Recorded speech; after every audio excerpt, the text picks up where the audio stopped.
મળતી માહિતી મુજબ જંબુસર રોડ પર આવેલી સમા પાર્ક સોસાયટીમાં રહેતા મોહમ્મદ અનીસ મુસાભાઈ પટેલના ઘરે તારીખ 12 મે 2026થી તારીખ 9 જુલાઈ 2026 દરમિયાન ચોરી થઈ હતી।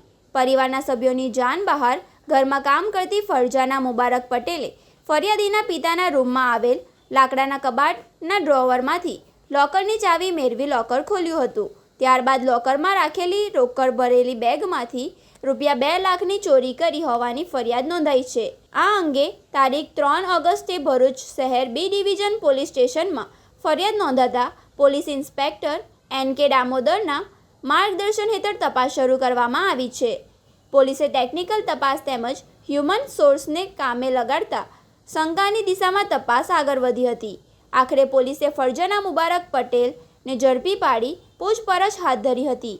તપાસ દરમિયાન આરોપી પાસેથી ચોરીમાં ગયેલી રૂપિયા 2 લાખની સંપૂર્ણ રોકડ રકમ મળી આવતા પોલીસે મુદ્દોમાલ કબજે કર્યો છે। આ મામલે ભરૂચ શહેર બી ડિવિઝન પોલીસ સ્ટેશનમાં BNS કલમ 306 મુજબ ગુનો નોંધાયો છે। પોલીસે આરોપી સામે વધુ કાયદેસરની કાર્યવાહી હાથ ધરી છે। ઘરના કામકાજ દરમિયાન ઘરની અંદરની વ્યવસ્થા અને લોકરની ચાવી અંગેની જાણકારી મેળવી આરોપીએ રોકડ સુધી પહોંચ મેળવી હોવાની વિગતો સામે આવી છે।